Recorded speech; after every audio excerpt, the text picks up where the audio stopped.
buenas noches con todos y todas. Bienvenidos, bienvenidas a esta primera charla del ciclo de conferencias virtuales del Instituto de Protección a los Menores y a Personas Vulnerables de la Universidad Antonio Ruiz de Montoya.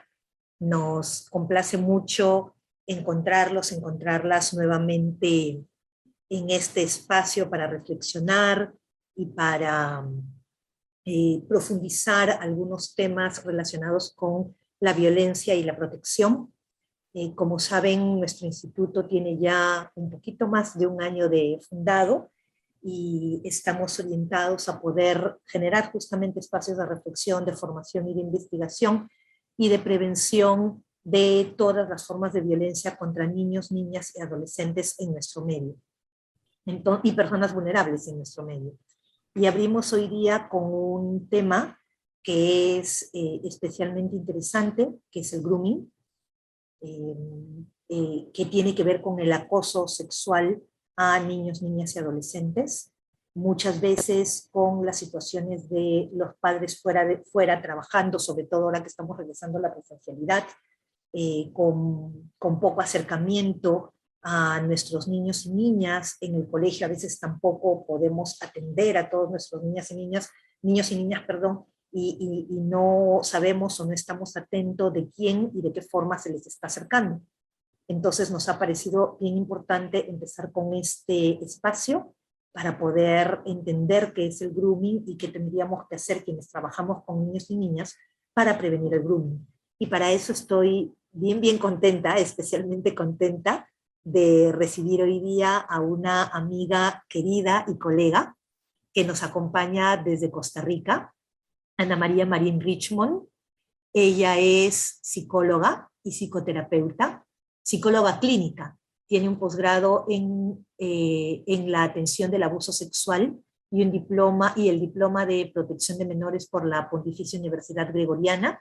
Es docente en la maestría de intervención del abuso sexual en la Universidad Panamericana de Guatemala y asesora de organizaciones latinoamericanas en temas de violencia de género. Incluso, Ana María, si no me equivoco, también es perito de parte en situaciones de, bueno, lo que en el Perú llamamos perito de parte, ¿cierto? Quien hace las evaluaciones y se presenta a juicios respecto de situaciones de abuso y violencia contra niños, niñas y adolescentes, especialmente en temas de abuso sexual. Entonces, bienvenida Ana María, qué gusto tenerte en la Ruiz, aunque sea a la distancia. Y nada, gracias por acompañarnos el día de hoy y te cedo la palabra. Buenas noches, con muchísimo gusto. Yo encantada en lo que pueda servir. Un honor para mí poder estar con ustedes. Esta es la parte buena de la virtualidad, que podemos trascender las fronteras y podemos acompañarnos de esta forma. Algún día espero también estar por allá en persona.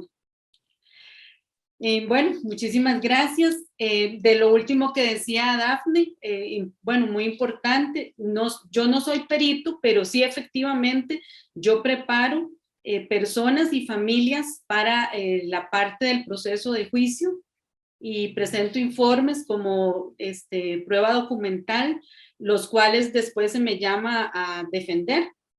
Y solamente que sí aclaro eso, ¿verdad? Porque no es exactamente lo mismo, pero sí es parte de mi trabajo que ya llevo 25 años trabajando el tema de violencia sexual, gracias a mi maestra, la doctora Yoconda Batres, que es pionera y reconocida autoridad latinoamericana, y desde hace pues muchísimos años me aceptó dentro de su equipo de formación y trabajo. Entonces, como para contarles esa parte. Y bueno, perdón, Ana María, antes de que sigas, solamente para recordar a nuestros y nuestras participantes que por favor, si desean hacer preguntas, pueden irlas escribiendo en el chat, en la zona de preguntas, y nosotras las seguimos recibiendo.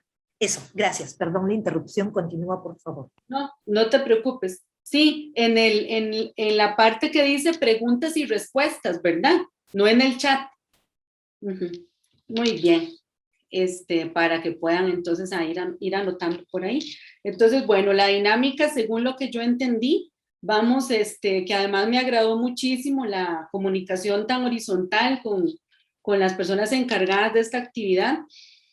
En el marco del tema del ciberabuso, que es enorme, que es muy amplio, concluimos que era quizá mejor ir hablando por ciertos temas para poder asimilarlos mejor y que se nos queden ahí, ¿verdad? Como grabados y podamos llevarlos a la práctica, que es lo que más nos interesa. Entonces, vamos a compartir pantalla. Muy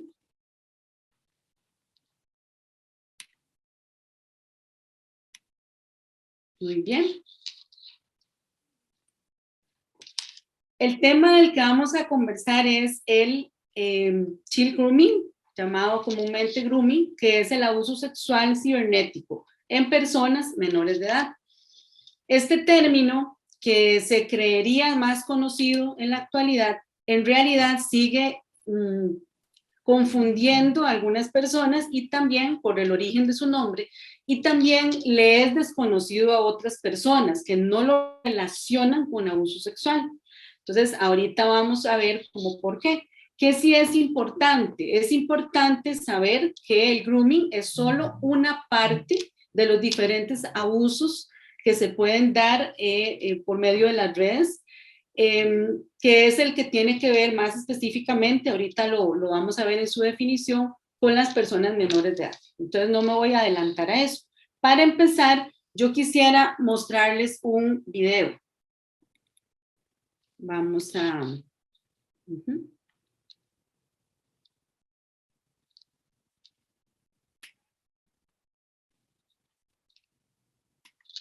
Todo el mundo ha escuchado alguna vez la historia de Caperucita Roja. Perdón, solo quisiera confirmar, Daphne, que sí se escucha y se ve. O Nino, o Liz. Sí, Ana María, se escucha perfectamente y se ve. Gracias. La niña sale a casa de la abuela para hacerle un mandado a su madre y en el camino la intercepta un lobo. Al principio todos son favores y consejos, pero luego, disfrazándose de su abuela, el lobo se la traga. Finalmente, en una escena bastante sangrienta, un leñador con un hacha le abre la barriga al lobo y la rescata. Como suele ocurrir con las fábulas, esta historia tiene un paralelo en el mundo moderno. Hay lobos por ahí que también se disfrazan para ganarse la confianza de las niñas y los niños, pero en este caso el disfraz es digital. Los lobos son adultos que crean perfiles falsos en redes sociales y se dedican a chatear con menores de edad. Este fenómeno se conoce como el grooming. Algunas veces lo que el lobo quiere son fotos y videos con algún contenido sexual, algo que pueda vender en el mercado negro. Sin embargo, la mayoría de las veces buscan abusar sexualmente de sus víctimas o arrastrarlas a redes de tráfico de personas. Por supuesto, el grooming es uno de esos temas horribles en los que nadie quiere pensar. Pero es importante saber que este tipo de cosas existen. La idea no es entrar en pánico y dejar de usar las redes sociales. La idea es entender este fenómeno para que no le pase a nadie. ¿Y qué es lo que hay que entender?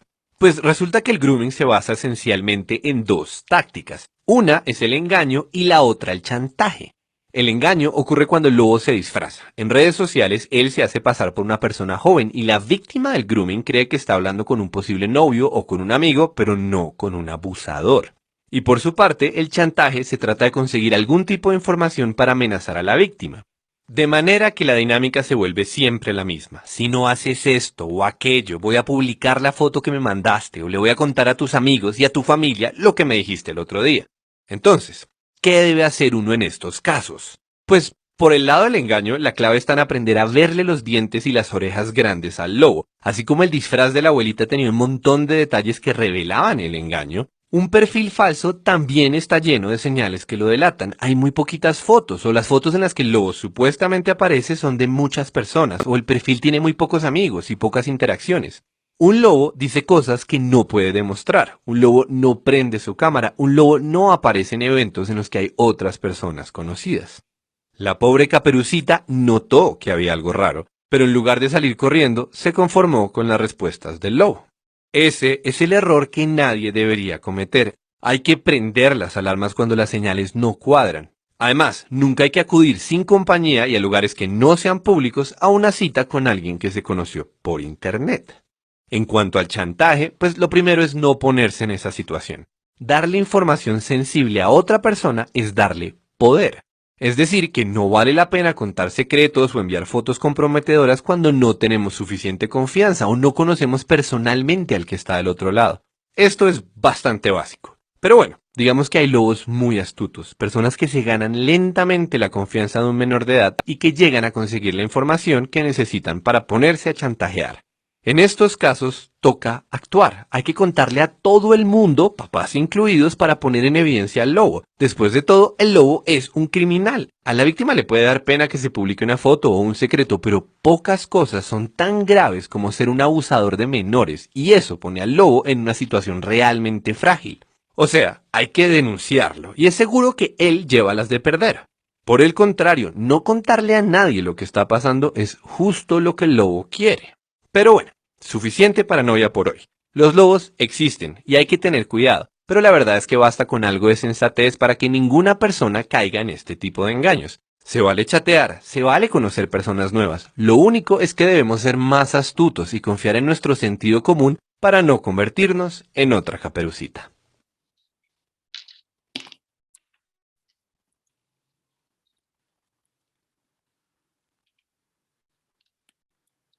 Mm.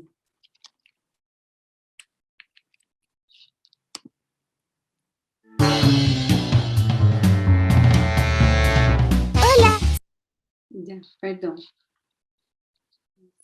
Aquí está. Muy bien. Muy bien.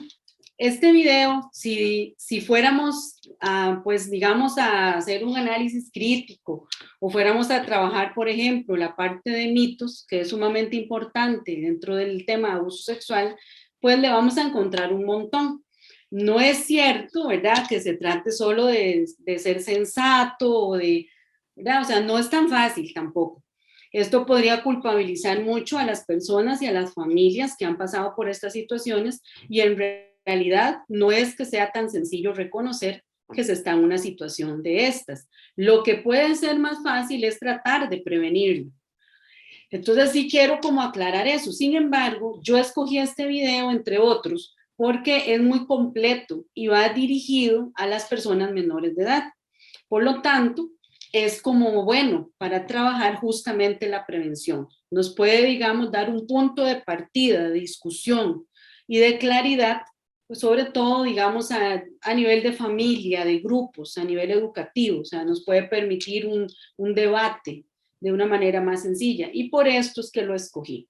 Pero sí quiero aclarar, ¿verdad?, que hay algunas críticas que se le pueden hacer. E incluso la figura como tal del lobo, cuando en realidad un abusador no es fácilmente reconocible, como para decir que vamos a poder darnos cuenta con solo verlo. Entonces, sí tengamos eso en cuenta, por si acaso.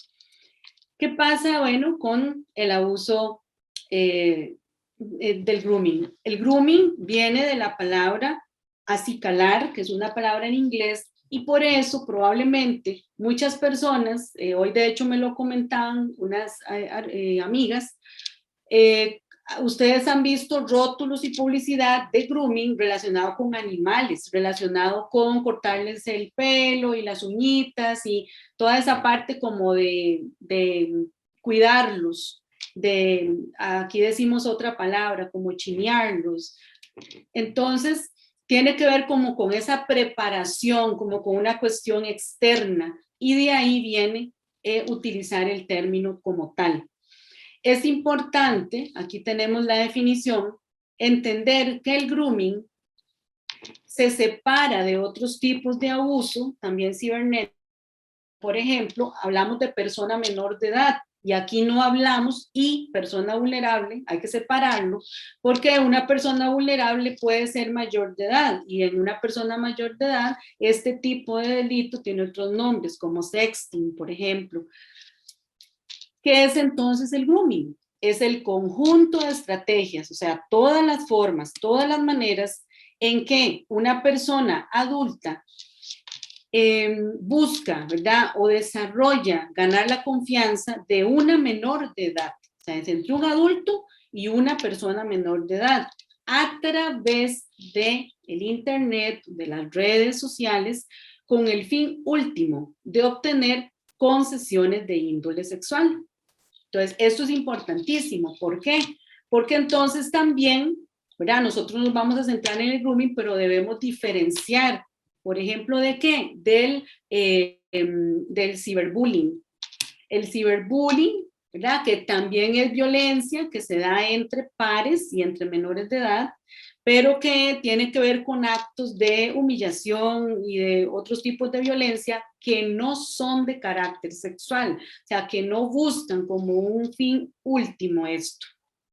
También, cuando ustedes, digamos, si el tema les interesa y quieren explorar y leer, es sumamente importante que en algunas bibliografías y en algunas estadísticas se mete dentro de lo que es el abuso sexual en general, no se separa del cibernético, y también se habla de explotación sexual comercial o de explotación sexual.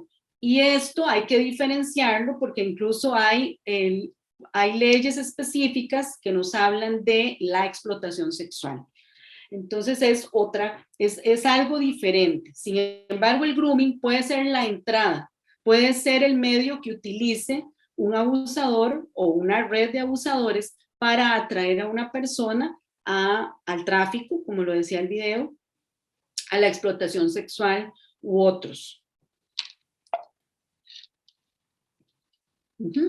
En esta parte quise poner solo un par de datos, no voy realmente como a entrar en la parte de las estadísticas, porque las estadísticas en estos términos no son como tan sencillas de encontrar, no son suficientemente claras. Sí hay algunos porcentajes, por ejemplo, anoté uno aquí en Costa Rica, se habla de un 33% de niños, niñas y adolescentes que han sufrido, ¿verdad?, algún tipo de violencia por medio de la web. Es un dato, digamos, interesante. Sin embargo, cuando se entra en estadísticas, generalmente los abusos de menores edades, si no son por procesos ya penales, quedan desligados, o sea, la llamada cifra negra. Quise poner otro dato aquí que es del Perú, del Plan Internacional Libres para Estar en Línea, realizado en 22 países, y en este se revela que 1 de 4 personas adolescentes ha sido víctima de acoso en línea. Entonces, es un dato también importante y habla de un pico de edad entre los 12 y 18 años, donde aquí, ¿verdad? Ese es el reporte, pero aquí ya también hay un sesgo porque hay personas menores de esta edad registrados en otros estudios y también en la parte, digamos, de atención, a nivel de atención. En el caso mío, yo he tenido personas de menos de los 10 años que se han visto ya en estas situaciones y sí, digamos, para arriba, 15, 16, 17 años, pero sí, ya de 10 años, o sea, desde antes de los 10 años, porque a los 10, por ejemplo, ya llegan a consultar con una serie de consecuencias a nivel de su sexualidad y de otros, de comportamiento, de interrelaciones y otros. El contacto usualmente se hace por diferentes medios conocidos para todos y todas nosotros, como son foros, chats, juegos interactivos, que a esto pongámosle mucha atención, personas encargadas. Los juegos en línea también se prestan para esto. El Facebook, el Snapchat, el Instagram. Y también aquí una observación, y para empezar a hablar ya de prevención. Hay algunos sistemas, algunas redes que tienen edades mínimas para participar y no hay controles suficientes, o es muy fácil también mentir cuando en la inscripción y así.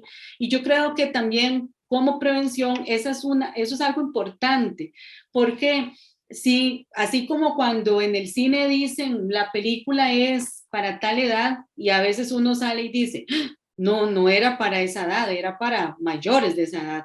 Entonces debemos de tener como criterio, por algo se recomienda que sea a partir de los 13 años el Facebook, por ejemplo. Entonces esas cosas deberíamos como tenerlas más en cuenta. Las víctimas meta se señalan entre personas de 10 a los 15 años en los diferentes estudios que hay. También se continúa señalando que la mayoría de personas víctimas, aunque también hay niños y hombres adolescentes, siguen siendo niñas y mujeres adolescentes. Ahí ya estamos hablando de un factor de riesgo que es el género y la edad. Ahora voy a retomar. Tenemos que se hacen pasar principalmente por iguales. No es realmente que los abusadores busquen como tales establecer una relación abierta, tales y como son, y que luego vayan engañando a las víctimas. No, es totalmente falso, medido y calculado desde el inicio, y se hacen pasar por homólogos. Buscan interlocutores receptivos, o sea, ellos miden y también utilizan a otros niños y niñas alrededor. Ya esto también nos habla de la parte de prevención, porque ellos primero, ahorita lo vamos a ver en las fases, van a hacer una medida, un acercamiento de quiénes son precisamente más vulnerables, o sea, con quién puedo insistir, en dónde encuentro una puerta, ¿verdad? Para meterme con respecto a este niño o niña que sí me responde a cualquier hora, que sí me responde todo lo que le pido, que no me dice nada, que nadie se asoma a su cámara cuando está conmigo, ¿verdad? Es un blanco fácil. Se habla de que los principales abusadores son varones entre los 18 y los 40 años. Sin embargo, sí se dan, digamos, ofensas entre varones menores de los 18 años. Lo que pasa es lo que les mencionaba. Generalmente, yo no sé exactamente cómo funciona en Perú, pero por ejemplo, aquí en Costa Rica pasa mucho de que sí, la interacción, ¿verdad? O la conducta impropia se dio entre menores de edad, generalmente no va más allá. Digamos, se atiende a las familias, se recibe la situación, pero se maneja de otra forma y no, digamos, a nivel de una denuncia penal que corra. Entonces, esto deja mucho que los menores de edad que también se prestan para estos comportamientos quedan más invisibilizados. Sin embargo, como les dije, el grooming se caracteriza por ser entre una persona adulta y una menor de edad. La ruta de ingreso se da por medio de la ingeniería social, que es la forma, ¿verdad? Todos los medios a través de las redes, a través de los aparatos electrónicos, por los que se pueda brindar información, no solo de la persona objetivo, sino de otras personas a su alrededor.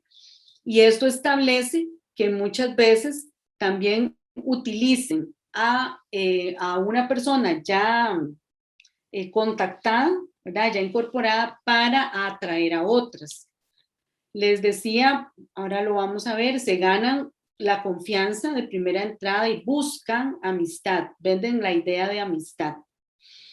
Y de esta forma incluso pueden llegar a hacer grupos con pretextos de juegos u otros. Un medio muy utilizado es estas cosas de anime y de manga y por supuesto los juegos competitivos. Y entonces se hacen grupos en donde luego el perpetrador busca una vía ya de empezar a sexualizar y normalizar un montón de conductas, por ejemplo, de utilización de imágenes pornográficas que utilizan primero, va como avanzando con dibujos de anime, luego videos, luego ya fotos reales, ya otro tipo de pornografía, según pueda avanzar. Tenemos entonces de 4 a 5 fases según la bibliografía que se utilice. La primera fase la vamos a encontrar como el contacto o enganche. En esta es toda la parte exploratoria, es la parte, ¿verdad?, en que el abusador quiere conocer a su víctima, saber qué edad tiene, saber si la computadora, por ejemplo, o el teléfono, el dispositivo, la tablet que utilice está en su cuarto, si duerme ahí en el cuarto, si la apaga a alguna hora, si en el día, por ejemplo, llega a estudiar y está, está solo en su casa o sola, si está con otra persona que le cuide, si puede pasar encerrado o no en su cuarto, si tiene total libertad para utilizar internet, si en la casa hay clave, si la apagan en las noches, si sus papás o personas encargadas revisan los historiales. Toda esta exploración para saber si es un blanco, si es un objetivo. La segunda fase, que se puede llamar de fidelización o amistad, justamente se busca crear un vínculo más fuerte.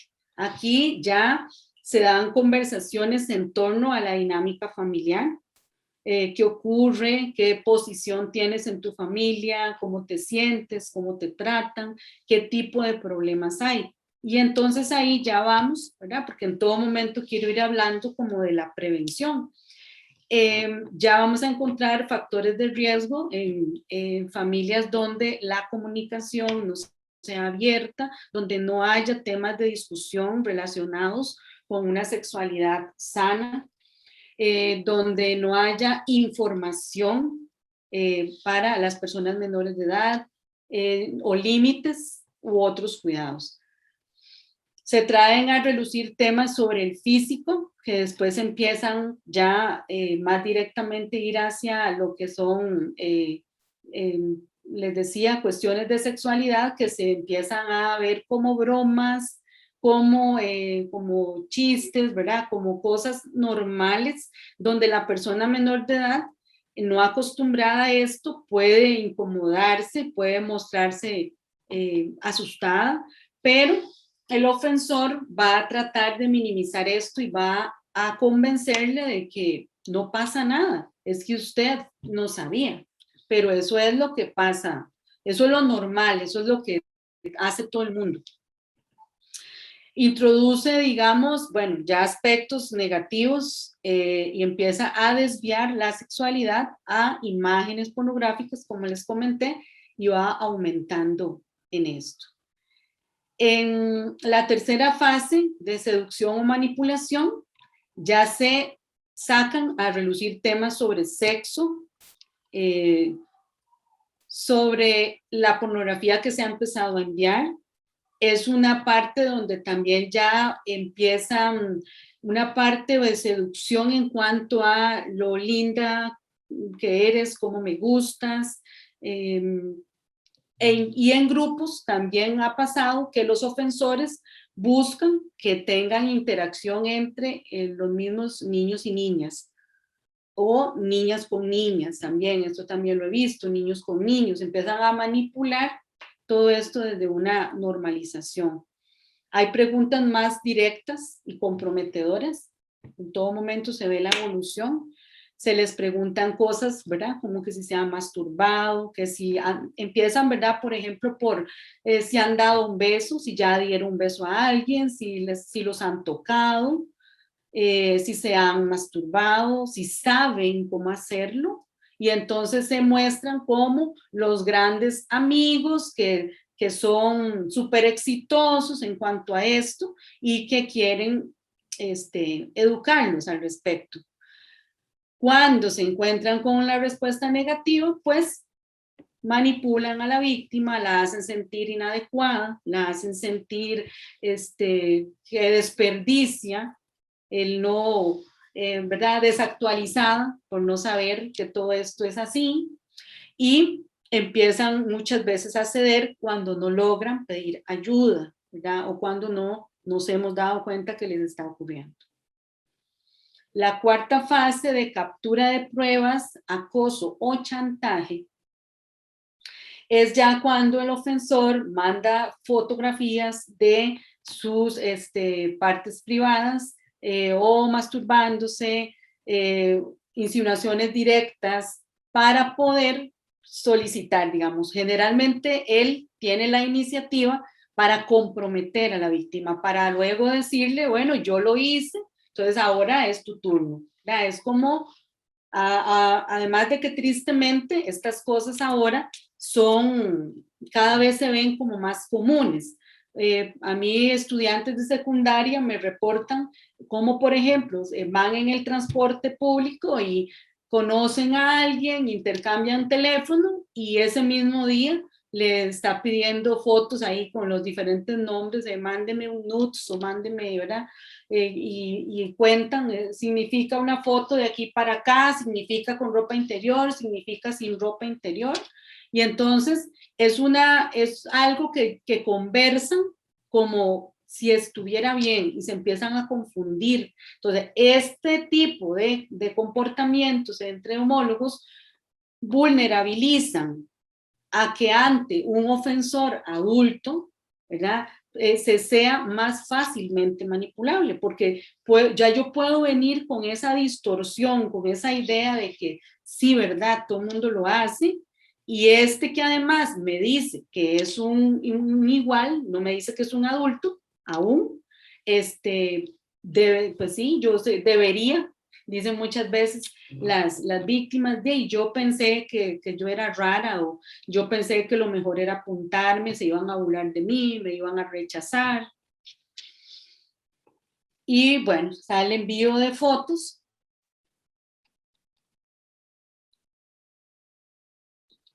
Algo me está tapando aquí. Okay. Tenemos que se da, aquí no me está saliendo, pero esta.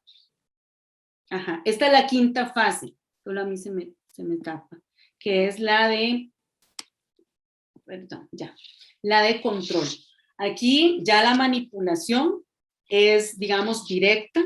Se usa mucho la parte afectiva. Recuerden que en la primera fase el ofensor ha trabajado realmente en ganarse la confianza de esta persona, le ha hecho creer muchas veces que él sí entiende lo que siente y lo que le pasa, que ni siquiera su familia, ¿verdad? Que es su amigo de verdad, que haría lo que sea por ayudarle, y entonces se valen de esto para decir, bueno, si no lo haces es porque no eres de verdad mi amigo, porque no me quieres, porque no te importo, no te voy a hablar, estoy triste. He llegado a ver situaciones incluso mayores donde el ofensor le ha dicho, revisando los aparatos, que les ha dicho, por ejemplo, que está enamorado, y entonces luego les dice que se va a matar si no accede a lo que le está pidiendo. Ese tipo de chantaje también existe, no solo el de extorsión, que es aquí. Ya la extorsión es cuando, bueno, entonces yo me voy a contactar con tu familia porque yo sé quiénes son, yo sé dónde vives, yo sé la dirección, ¿verdad? Puedo mandarles las fotos, puedo decirles los videos, lo que has estado haciendo. Y las amenazas, ¿verdad?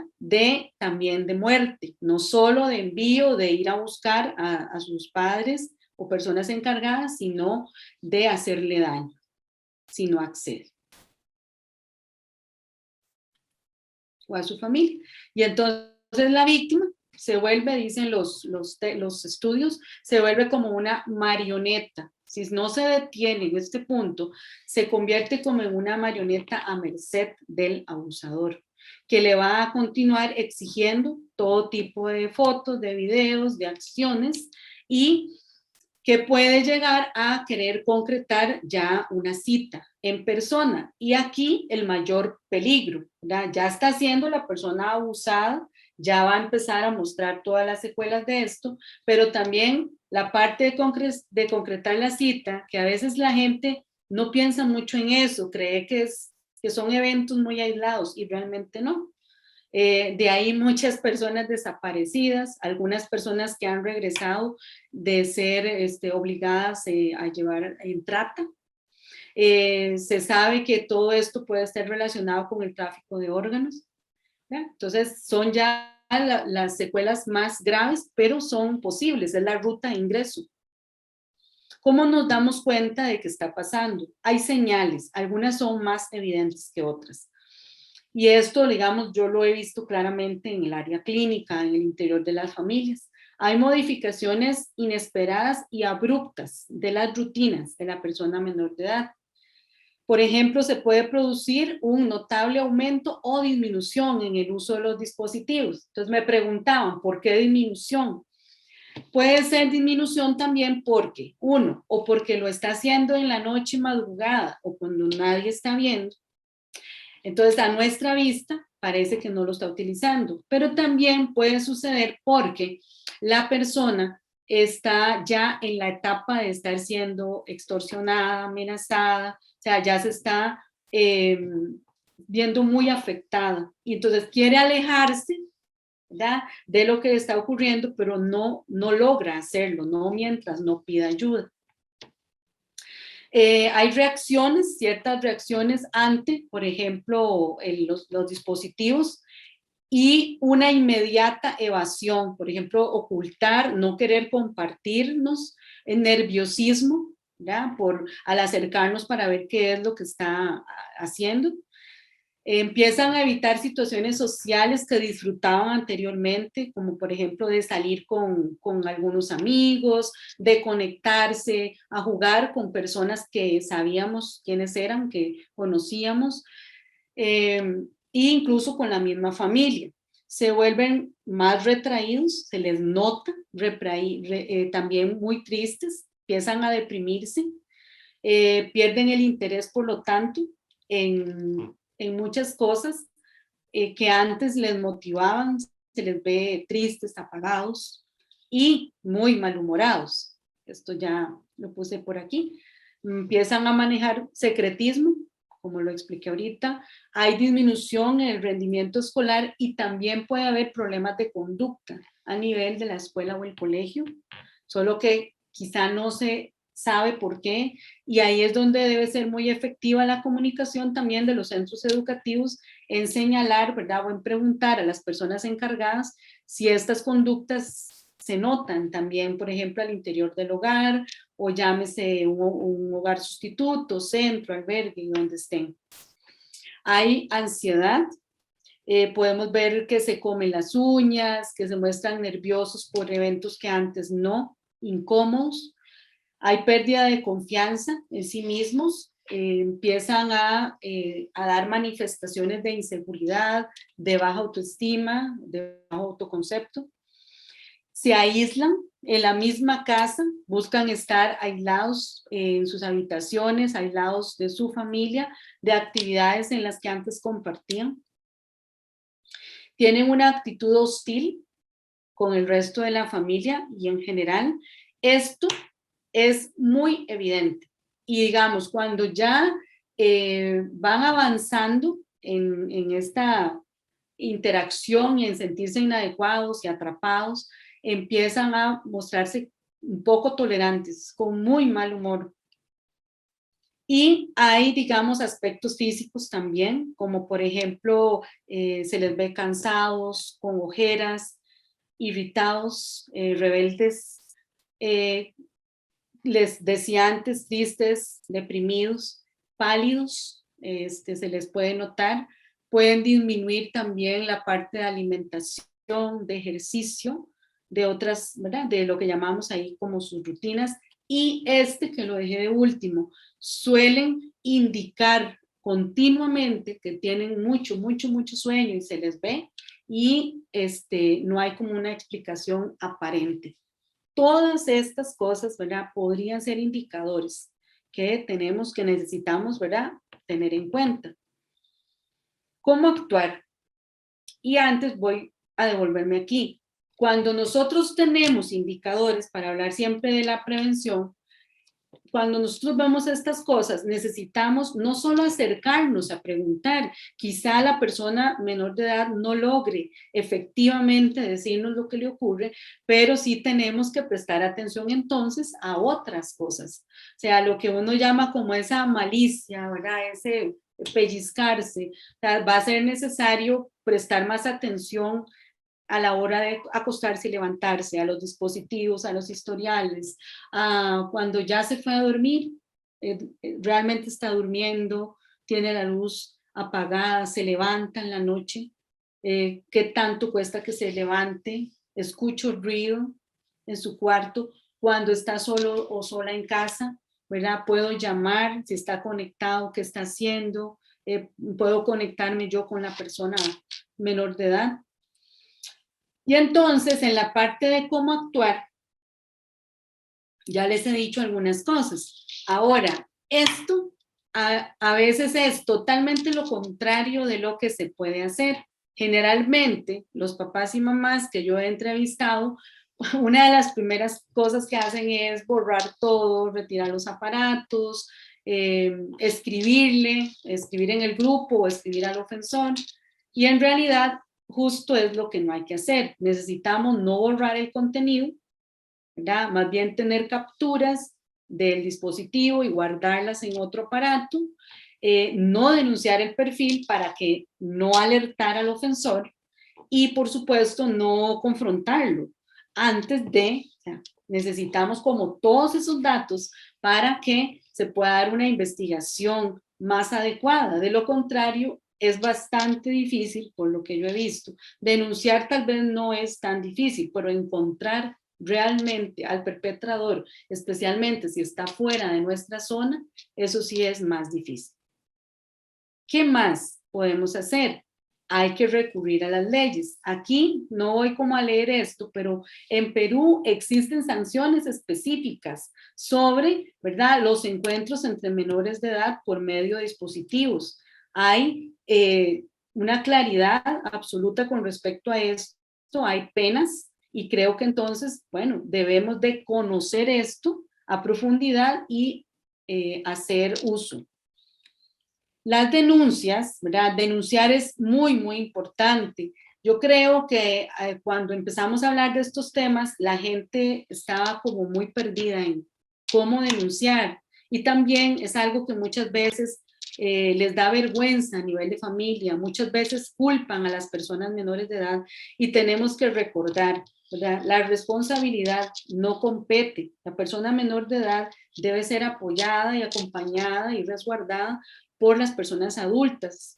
El único culpable es el perpetrador. Las demás cosas son cosas que debemos mejorar como familia o grupo. Tenemos que buscar el ente regulador en materia de niñez y adolescencia de nuestro país, las plataformas que tengan que ver con atenciones especializadas a las víctimas, informar en la escuela o el colegio con el fin de buscar apoyo, especialmente si ocurre dentro del centro educativo, que es también pues común, puede suceder. También hay profesores que abusan, también ¿verdad?, que hacen uso de su relación con pretextos para establecer relaciones privadas y de este tipo. Y que ahí no mienten necesariamente de quiénes son, pero que lo hacen por este medio. Hay que contactar a orientación, a profesores guía, a psicología, o sea, a todos los que nos vayan a brindar como una especie de reinserción de la persona menor de edad que dijimos, viene aislándose, viene deprimida, ¿verdad? Viene sintiéndose inadecuada y necesitamos apoyo extra. Y un plan de protección que empieza por poder explicarle a la persona menor de edad que ella no es la culpable, pero que necesitamos enseñarle a poder protegerse, a poder reconocer estas cosas. Esto se hace previo, pero si ya tenemos que enfrentar la situación, debemos retirar el acceso a Internet que no sea supervisado hasta que nos garanticemos de que va a poder pedir ayuda o va a poder protegerse si se le trata de contactar de nuevo por ese o por otro perpetrador, porque además ellos trabajan muchas veces en redes, ellos hacen equipos, ¿verdad? Y se pasan información. Y pues obviamente las terapias, especialmente de psicología, también pueden apoyarnos. En cuanto a la parte que les decía de las denuncias, en Perú hay diferentes líneas, hay sistemas de la Policía Nacional por correo y también están las comisarías. Se pueden acercar a cualquiera de las comisarías como a pedir información y a que se les asesore con respecto a estos eventos. Para la prevención, para ir concluyendo, ya lo hemos comentado. Vamos a tener en cuenta los riesgos. ¿Quiénes están en mayor riesgo? Estamos hablando en género, las mujeres por edad, menores de edad, desde edad escolar. Personas que han sufrido algún otro tipo de evento como ciberbullying o algún otro tipo de abuso, y esto las vulnerabiliza ante la respuesta, ¿verdad? A no poder dar respuestas más efectivas, a no poder hablar, y por supuesto todas las consecuencias que esto trae a nivel de autoconcepto, autoestima, etc. Y el uso y la supervisión de las tecnologías que se den en nuestros hogares, centros, albergues, ¿verdad? En cuanto a reglas, límites, conversación. Entonces, específicamente, puse solo 2 filminas. ¿Cómo prevenirlo? Necesitamos dialogar constantemente, constantemente. No me voy a sentar a poner el video del lobo, nada más. O sea, necesito estar hablando, ¿verdad?, con las personas menores de edad sobre su valor, sobre su respeto, sobre sus derechos, de verdad, cuáles son sus derechos, de qué forma puede actuar, tiene derecho a decir que no quiere, ¿verdad? Tiene que ser responsable en el uso de las tecnologías, no debe exponerse con personas extrañas, se tienen que usar contraseñas y equipos seguros. Se les debe pedir, ¿verdad?, y tratar de explicar y darles el ejemplo de que no se comparte información personal.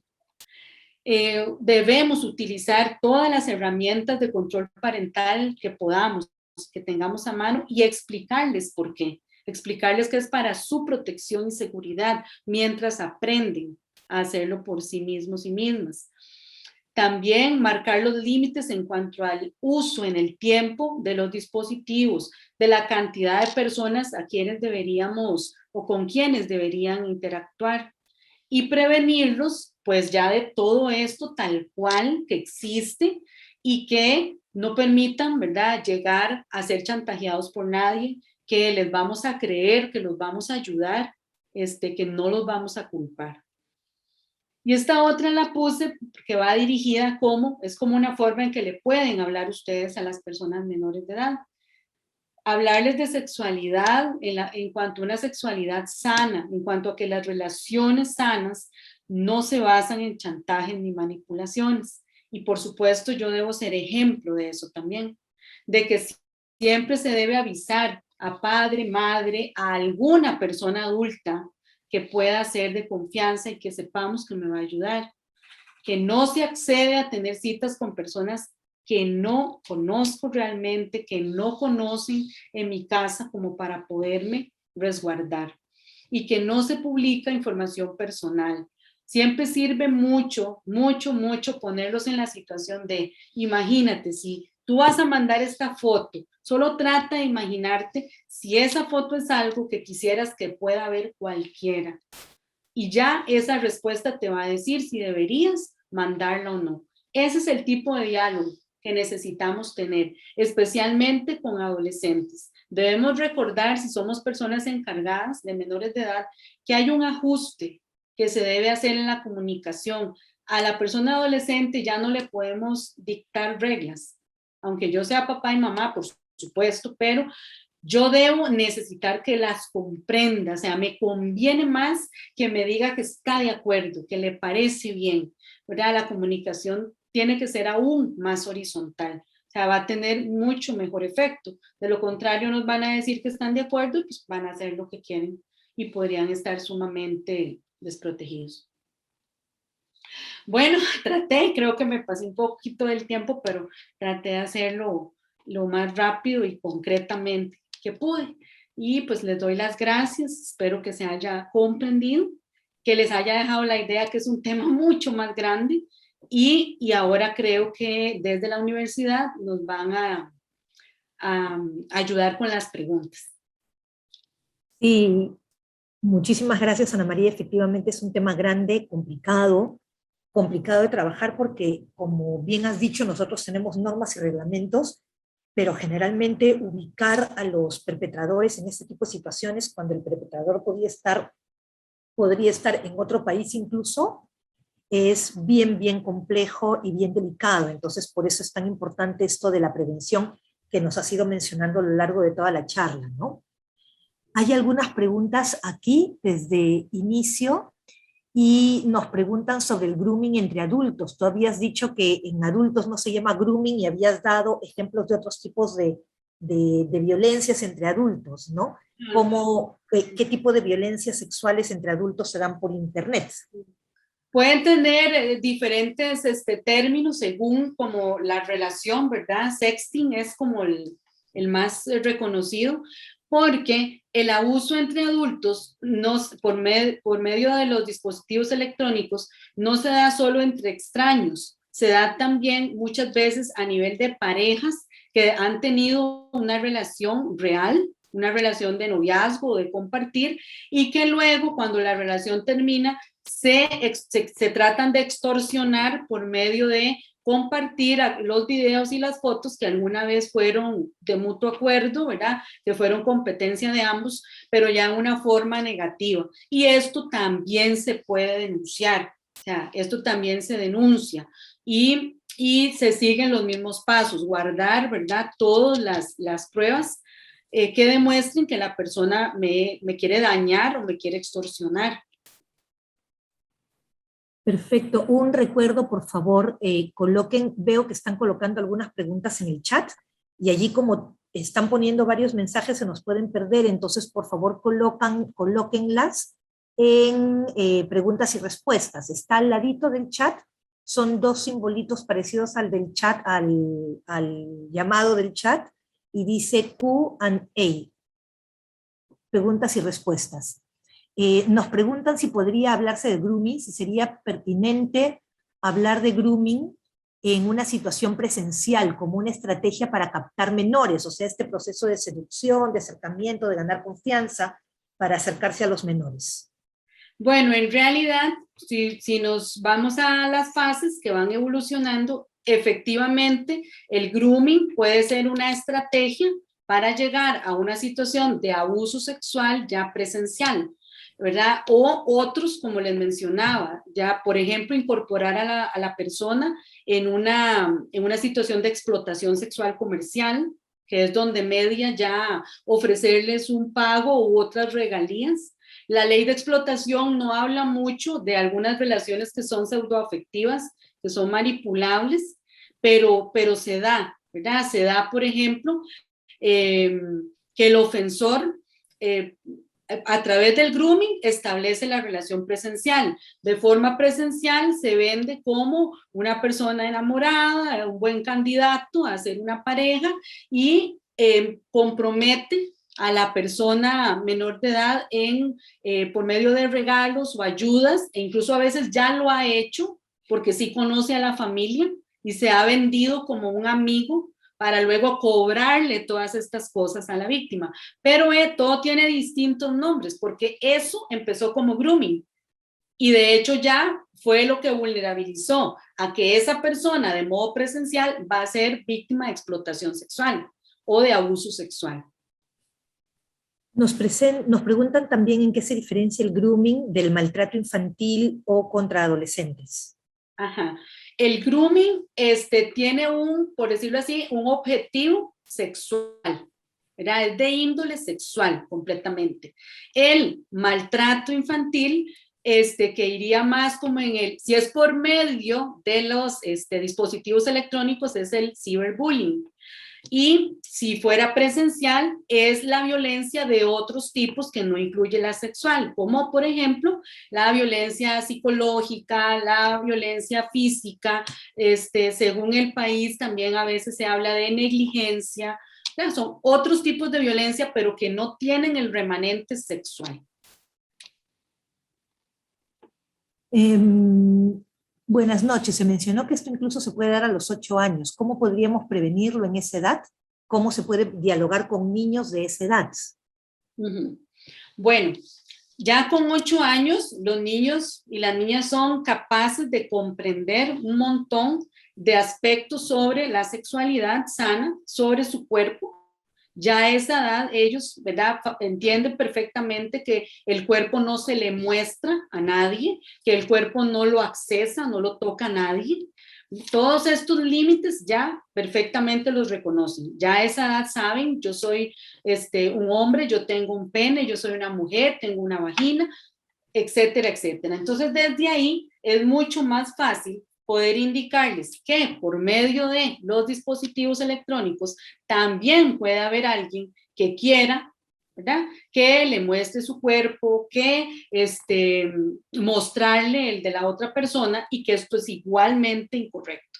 Y lo entienden muy fácilmente. Ahora, ¿cómo puedo prevenir? Aparte de la instrucción y de la información, tiene que haber reglas, realmente esa es la palabra, tiene que haber reglas muy claras. Yo, por ejemplo, a mí me asombra mucho, perdón si alguien no está de acuerdo conmigo, pero a mí me asombra mucho, por ejemplo, que a mí me traigan a un niño que anda tocando a sus compañeras en la escuela, levantándole la falda, que se ha masturbado y lo ha a vista de todos, ¿verdad?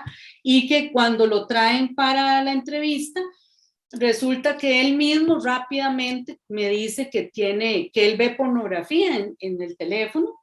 Y entonces yo, por ejemplo, pregunto a las personas encargadas cuáles son las reglas alrededor del uso del teléfono. ¿A qué se refiere, licenciada? Bueno, me refiero a qué hora se apaga, dónde duerme el teléfono ya apagado, cuánto tiempo es que se usa, y si ustedes revisan los historiales y demás.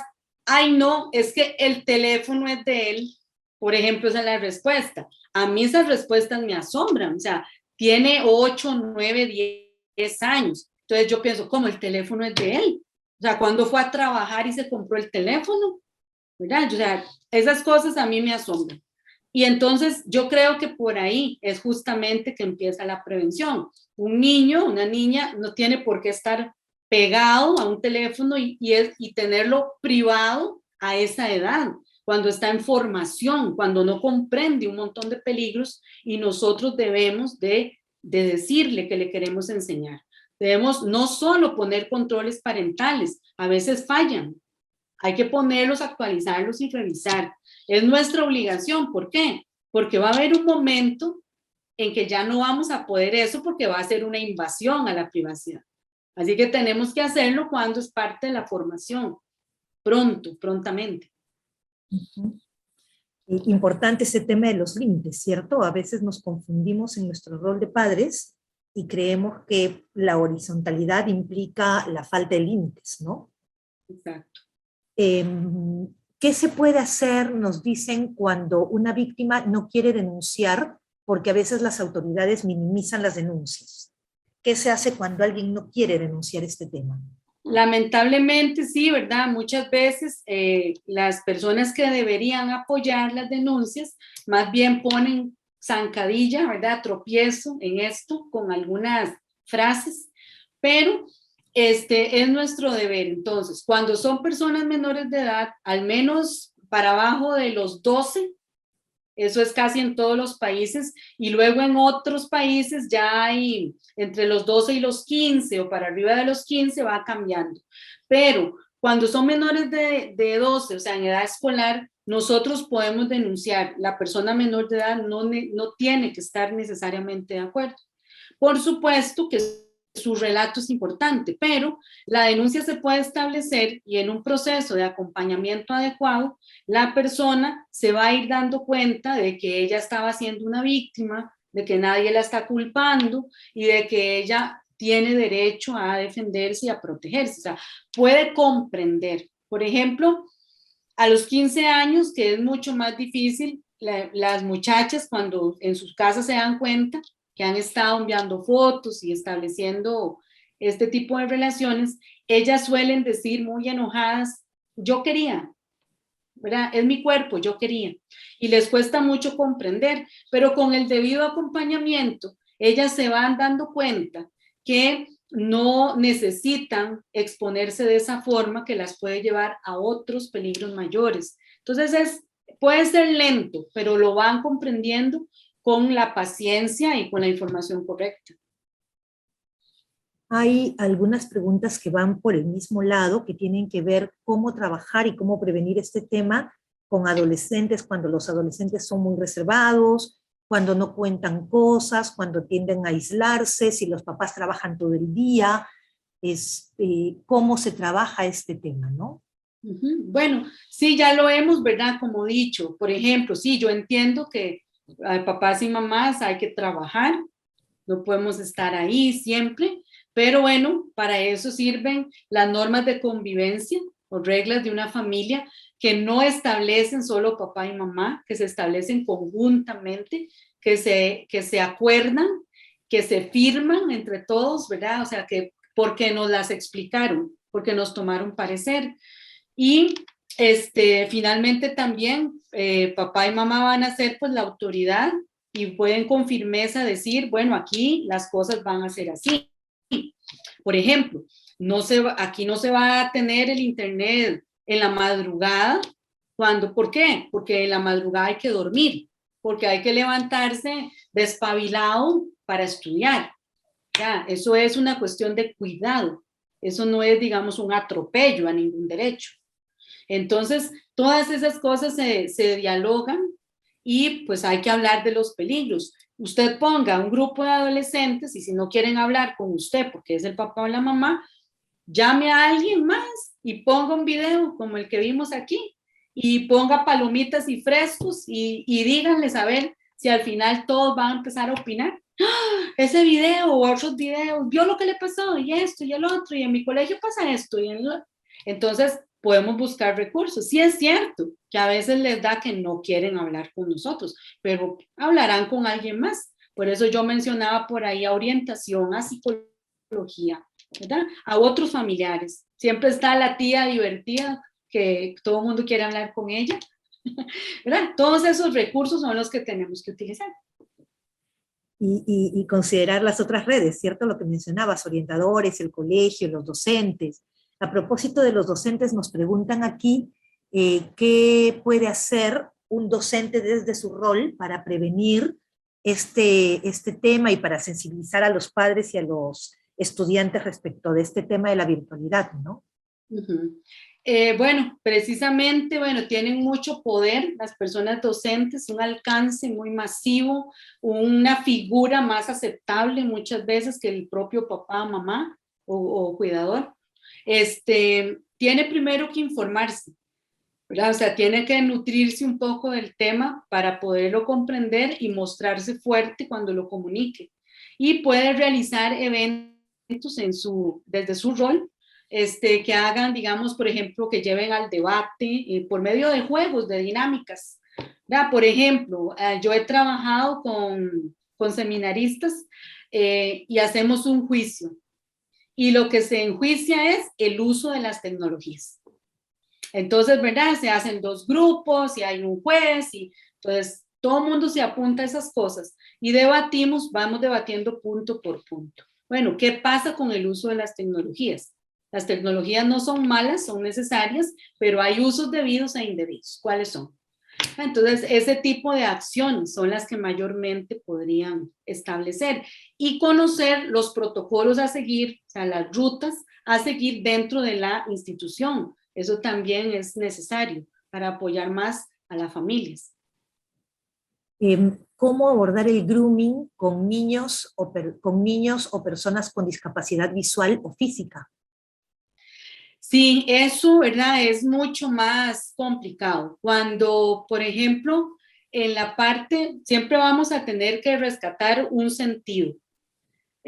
Por ejemplo, la persona que sí ve, pero que no escucha, vamos, por ejemplo, a poder usar imágenes. La persona que sabe leer, que es diferente a la que no, vamos a tener que utilizar la técnica del juego, ¿verdad? Del modelado, vamos a tener, ¿verdad? Podemos utilizar juegos como, por ejemplo, los títeres, las mismas figuras de confianza y la comunicación que ya está previamente, digamos, por ejemplo, la forma en que se comunica en el hogar y llevarlo a la parte más didáctica. Pero el juego es casi siempre lo que más conviene. Y los modelos, o sea, los modelos positivos o negativos, también son muy, muy bien captados. ¿Se puede decir, a partir de lo que has dicho, nos preguntan que el grooming es la antesala de la trata de personas y de otros tipos de violencia? Se puede decir que puede ser una estrategia, una de las muchas estrategias, ¿verdad? Que podría perfectamente un grupo organizado o una persona utilizarla para empezar a seleccionar sus víctimas. En un albergue de niñas, tú mencionaste el tema de albergues y de hogares sustitutos. ¿En un albergue de niñas puede darse también el grooming? Puede darse según precisamente, ¿verdad?, el uso que se haga de, ¿verdad?, de los dispositivos, con qué privacidad, con qué límites, con qué acompañamiento se utilizan. Perfectamente, porque incluso algunas personas menores de edad que están en un albergue, en un centro, se desplazan, excepto ahora en pandemia, pero se desplazan, por ejemplo, a estudiar a otros lugares y tienen acceso a Internet. De hecho, cuando es muy común que cuando una persona a nivel de familia se detectó que estaba ocurriendo algo de esto y la primera reacción, por ejemplo, es de enojo o molestia, que pasa en adolescentes ya de los 15 para arriba, es muy común que busquen fuera del hogar o fuera del albergue o el centro tener acceso a los dispositivos. Y eso es mucho más complicado, o sea, puede pasar. Por eso es que tiene que haber un acompañamiento que genere una toma de conciencia, que la persona en verdad pueda darse cuenta de que esto no está bien para ella. ¿Qué hacer cuando hay padres que dicen que quitarle el celular a un niño es maltrato? Me imagino que puede ser para una pregunta hecha por una docente o un docente, por una docente, perdón, ¿no? Que padres que tienen esta actitud de que violentamos a su niño si es que les pedimos que dejen el celular. Uh-huh.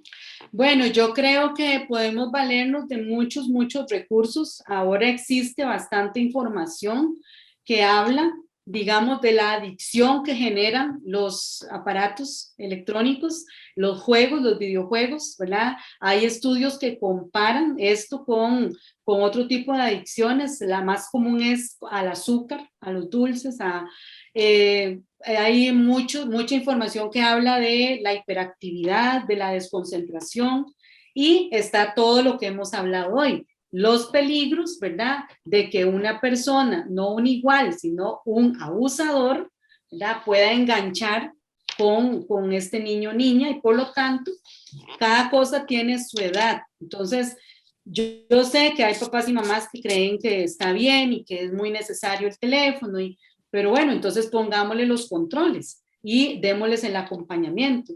Pero la verdad es que, pues cada quien puede tener su opinión.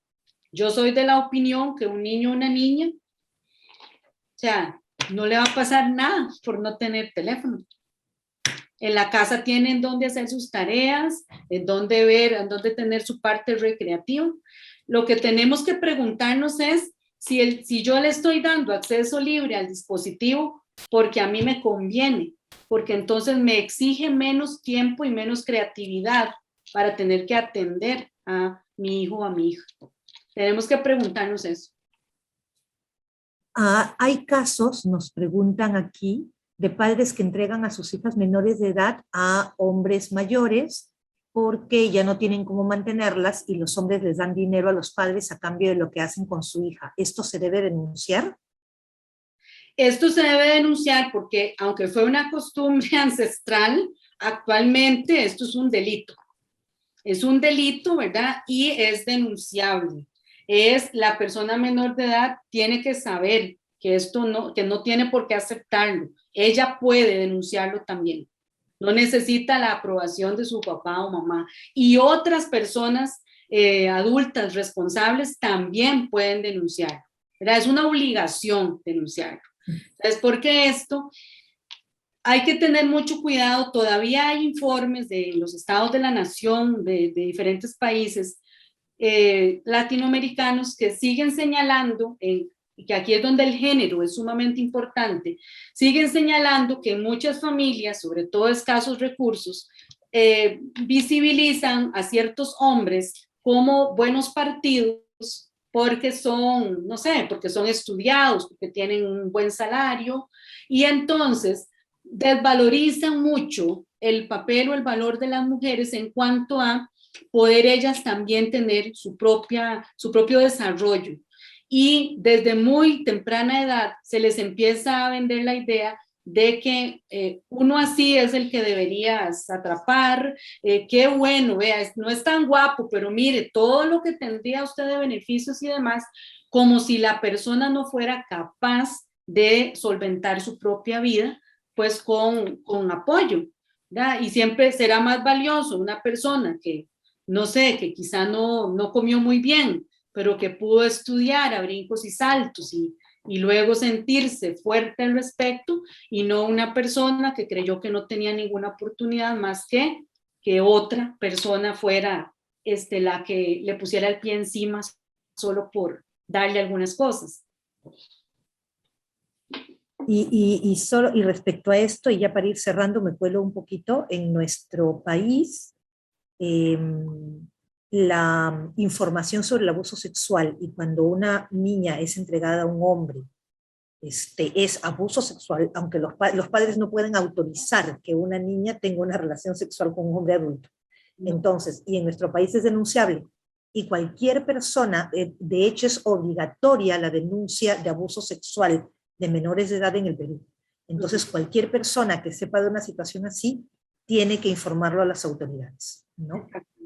Bueno, se nos ha ido el tiempo ahí, como 1000 preguntas y comentarios más, pero se nos ha ido el tiempo. De hecho, están preguntándome por allí, yo por allí voy a responder y coordinar con Ana María, porque me preguntan si se puede prestar el video a los colegios para que los niños lo vean, si podemos prestar los PPTs para que los tengan las personas que han venido.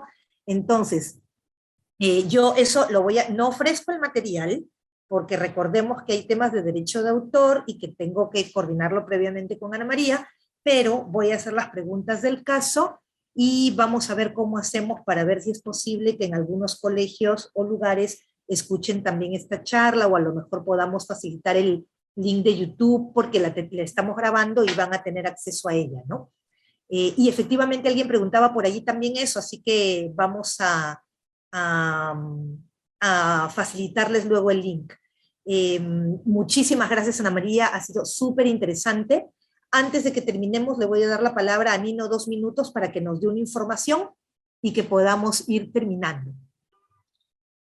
Y nuevamente agradecerle a Ana María por su excelente reflexión sobre el grooming y sobre todo por la prevención.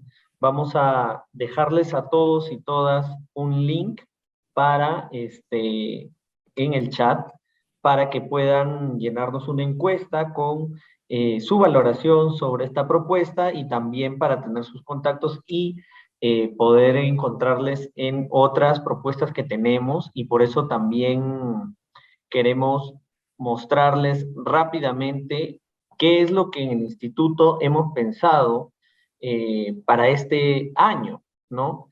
El Instituto de Protección al Menor, como ustedes saben, algunos ya han tenido contacto con nosotros, busca hacer formación, incidencia e investigación sobre la prevención de la violencia contra niños, niñas, adolescentes y personas en situación de vulnerabilidad.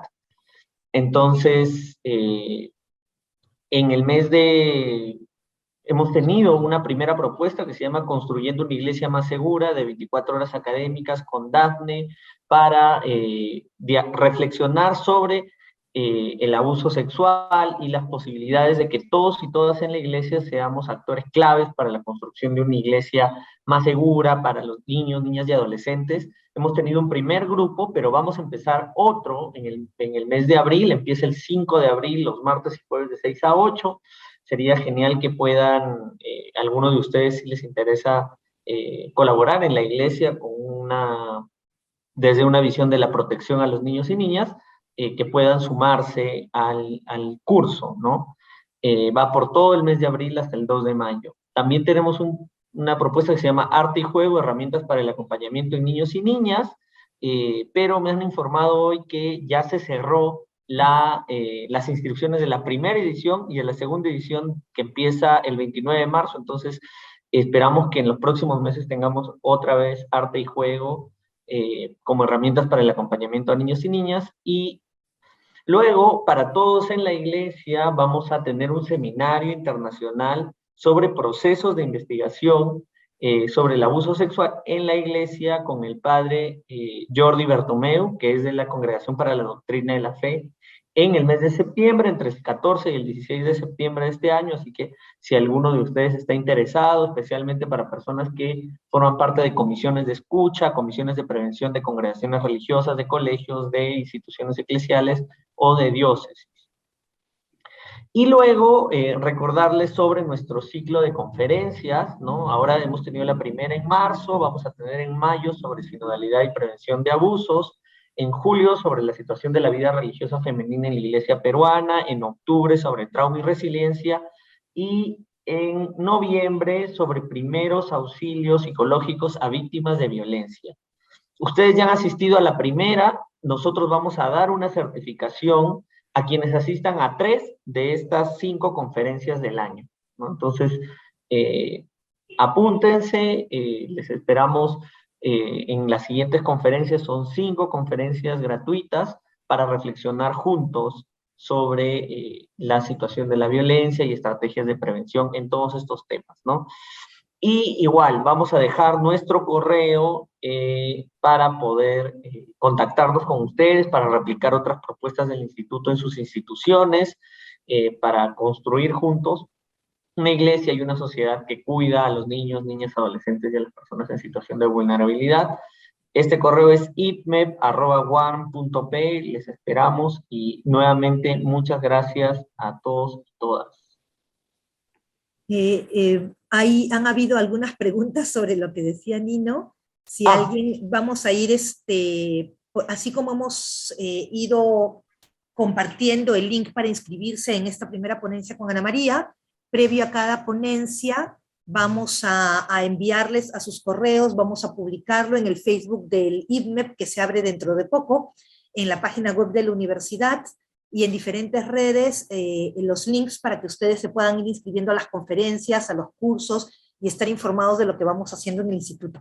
Entonces no se preocupen, que los vamos a tener informados, y porfa tómense 2 minutos para responder la encuesta, que para nosotros es importante para la evaluación de cómo van las conferencias. He visto, Anita, que los participantes están muy, muy agradecidos por tu participación hoy día y muy interesados. Muchísimas gracias de nuevo y buenas noches a todos y todas.